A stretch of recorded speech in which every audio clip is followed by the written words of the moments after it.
So in this video, we're taking a look at the Galaxy A53 5G. Price on this one is $450 in the United States. It also comes in a few different colors. The one here is called Awesome Black. You get a 6.5 inch 120 Hz AMOLED display, 1080 by 2400 resolution. The display on here is 800 nits brightness, so that's going to be plenty bright enough. The version I have here is 6 GB of RAM, 128 GB of storage. You can also expand the storage up to 1 TB with a micro SD card. It's got an Exynos 1280 processor, stereo speakers with Dolby Atmos. It also comes with a 5000 mAh battery. Now you don't get wireless charging with this one, but you do get up to 25 watt fast charging, and you should be able to get 50% charge in just 30 minutes. It's got a quad camera setup there on the back, 64 megapixel main lens, 12 megapixel ultra wide, and then 5 megapixel macro and depth sensors. You also get a 32 megapixel selfie camera,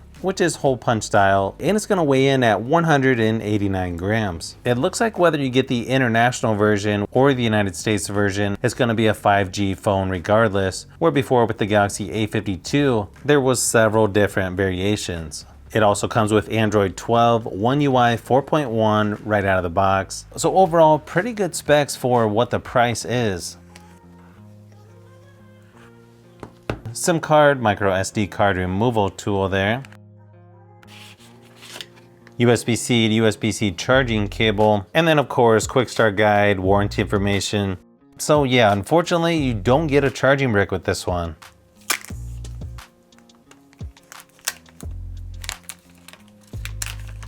Okay, it's a nice matte black here on the back, somewhat similar to the Phantom Black of my Galaxy S21 Plus.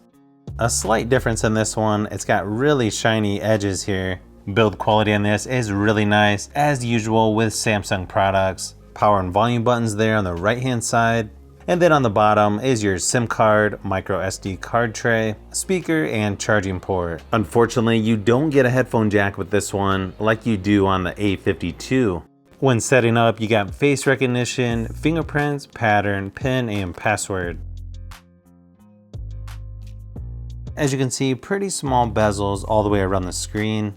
Looks like it's using about 21% of the 128 gigabyte storage right out of the box. It's still doing updates though, so I assume that's going to use up a little bit more. Like I said earlier, this is on Android 12, One UI 4.1. Although it looks like there's an update already to where they're not going to limit the CPU, GPU performance. Looks like the stability of the camera has been improved also. Nice thing is you have the option to choose between Google Discover and what's normally Samsung Free. I'm not sure what Samsung O is. Up here in the notification shade, you get your typical stuff like Wi-Fi, sound, Bluetooth, auto rotate, airplane mode, flashlight, mobile data, mobile hotspot. You've also got power saving, a location. You can also link this to Windows. Then you've got screen recorder, quick share, smart view, nearby share, eye comfort shield. You've also got dark mode, do not disturb, and scan QR code. Then you can also add stuff like NFC, microphone access, sync, music share, live caption, extra dim, always on display, and Bixby routines.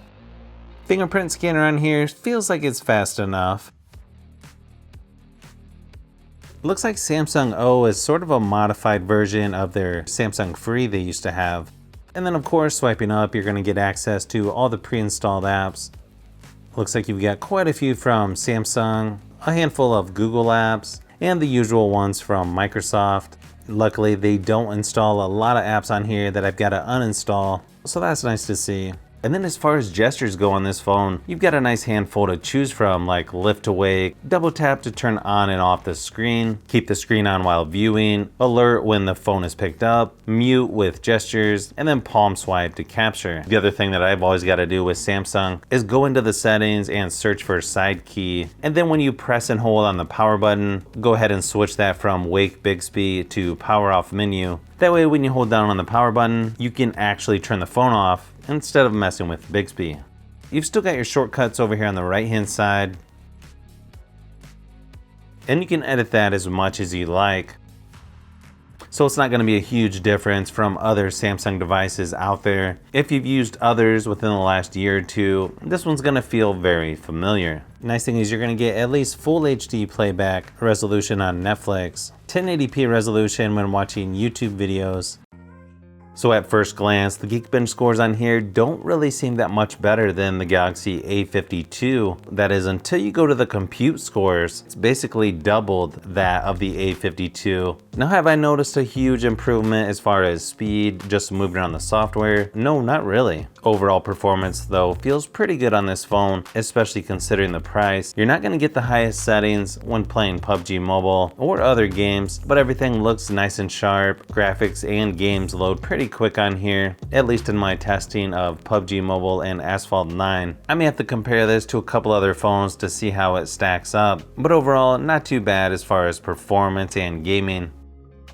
So you've got one speaker here on the bottom, one speaker where the earpiece is. The bottom one is definitely a little bit louder, but overall not too bad. Let me give you a quick sample just to give you an idea of what to expect.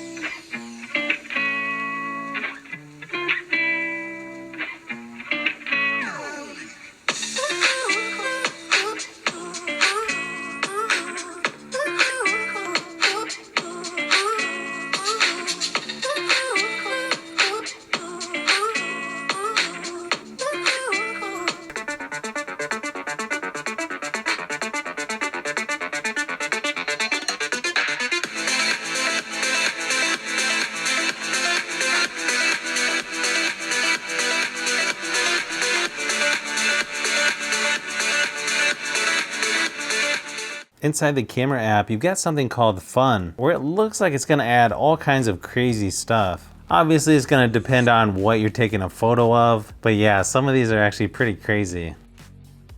Then you've got most of your typical stuff like portrait, photo, video, and then in more you've got Pro Video, Single Take, Night Mode, Food, Panorama, Macro, Super Slow-Mo, Slow Motion, and Hyperlapse. Then you've also got Bixby Vision and AR Zone.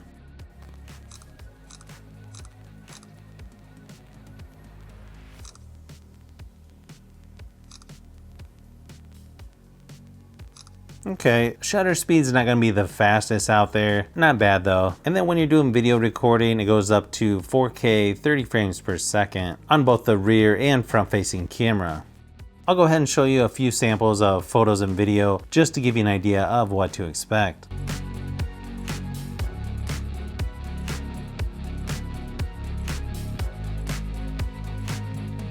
Not sure if you can see from these samples, but surprisingly, you can get some pretty good photos and video from this phone. Much better quality than I was expecting. I could tell the shutter speed was a little bit slower than some other phones I've used, but as long as you're patient, you have good lighting, I feel like this phone does a pretty good job. Probably the best feature about this phone is definitely going to be the battery life. I'm talking over 12.5 hours in my battery drain test at full screen brightness. That's going to be right up there with the best battery life out of the phones that I've tested. And then it only takes about 1.5 hours to charge back up. Of course, that's going to depend on which charging brick you have. So yeah, if you want a phone with probably better battery life than most phones out there, yeah, you'll want to get this one.